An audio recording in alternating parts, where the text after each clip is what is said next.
سلام به رفقای قشنگم. بریم با هم توی این قسمت یاد بگیریم چطور باید ویدیو رو توی یوتیوب آپلود بکنیم.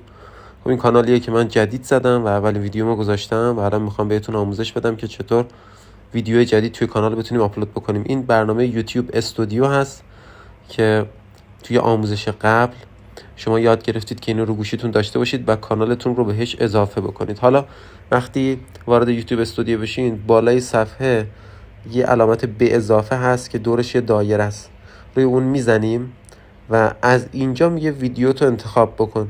من یه ویدیو انتخاب میکنم، مثلا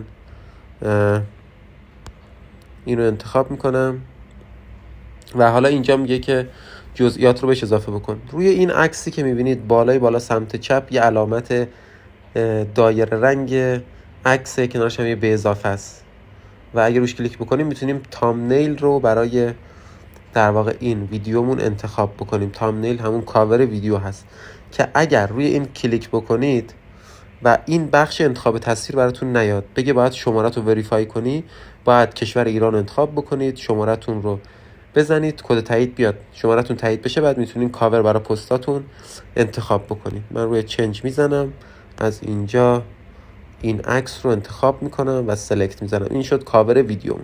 اینجا که نوشته create a title، اینجا میتونیم تایتل ویدیومون رو بذاریم و توی تایتل ویدیو از عباراتی استفاده بکنید که توی حدس میزنید توی سرچ یوتیوب مردم اونا رو سرچ میکنن. مثلا اگه ویدیو در مورد طرز تهیه املت هست، احتمالا شاید خیلی سرچ بکنن املت قهوه خانه‌ای، املت سبزیجات، املت اینا رو مثلا میتونید توی تیترتون در نظر بگیرین. حالا توی پس سئو باز ویدیوهای بیشتری رو میذارین و ارشیا جان شما راهنمایی میکنه. ولی اینجا میتونین مثلا من می‌نویسم most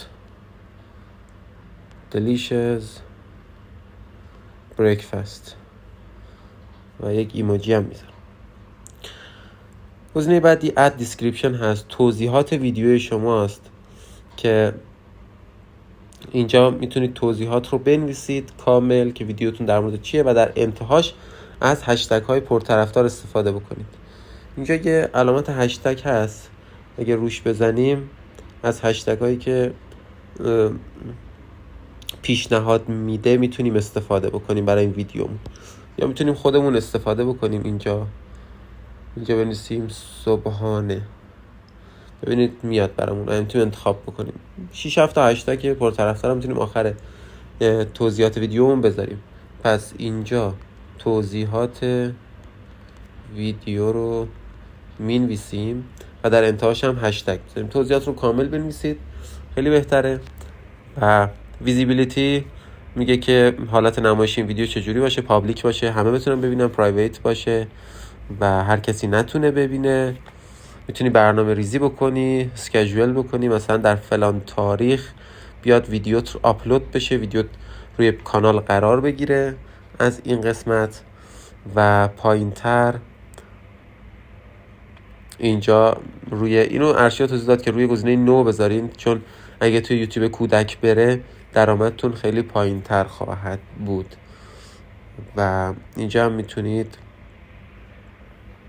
در واقع انتخاب بکنید که این ویدیو برای بالای 18 سال یا زیر 18 سال، که زیر ما گفتیم فرقی نداره، همون زیر 18 سال بالای 18 سال میتونن ببینن. اگه پلی لیستی دارین داخل کانال، تو یوتیوب اگه چرخیده باشین، مثلا یک کانال رو که باز بکنید، داخل اون کانال اومده 10 تا دسته‌بندی مختلف داره.